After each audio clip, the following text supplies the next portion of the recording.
E aí galera do YouTube, eu tô aqui com o meu primeiro vídeo.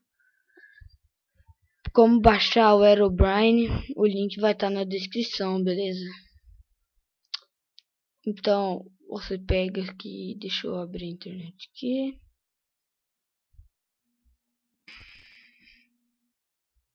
Os downloads, tá? Eu vou deixar o link na descrição do vídeo. Você pega esse Minecraft.rar que você baixou, coloca na pasta, na área de trabalho, tá? Daí quando você abrir vai ter uma mínima pasta. Uma mínima, bem pequenininha. Você pega, arrasta ela pra cá. Vamos esperar o tempo. Fecha. Opa, travou aqui.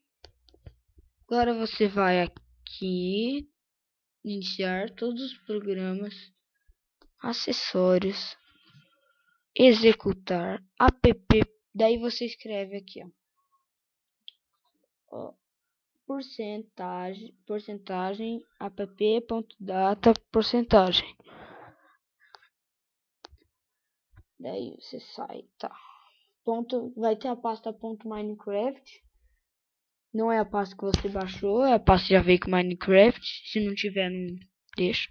Daí você exclui e passa outra pasta pra cá. Vai ficar essa. Você fecha.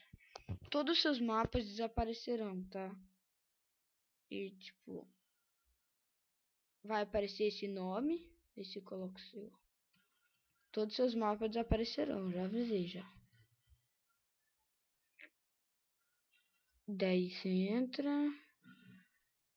Single player, survival. Já vai ter um survival, vai ter um mundo criado pelo cara que criou o Herobrine. Daí você vem aqui, é muito louco. Daí vai vir com Too Many Items. Pra você abrir o Too Many Items, aperta O. Daí aqui vai estar o Too Many Items. Vamos fazer o Herobrine aqui.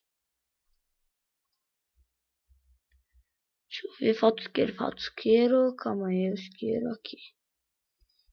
Boa, galera, boa. Valeu pela ajuda. Daí você coloca. Nossa, que lixo. Calma. Bem melhor. Tô mais alto. Nossa senhora, parecida.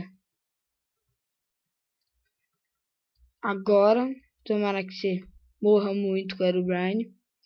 Parabéns por conseguir instalar. Você é demais. Favorite meu vídeo se você quiser, né? E dê um like. Indica aí, porque é meu primeiro vídeo. Eu vou fazer mais. Eu não sei quantos vídeos eu vou fazer por semana, por mês, por ano. Mas é isso, galera. Sejam felizes. Falou.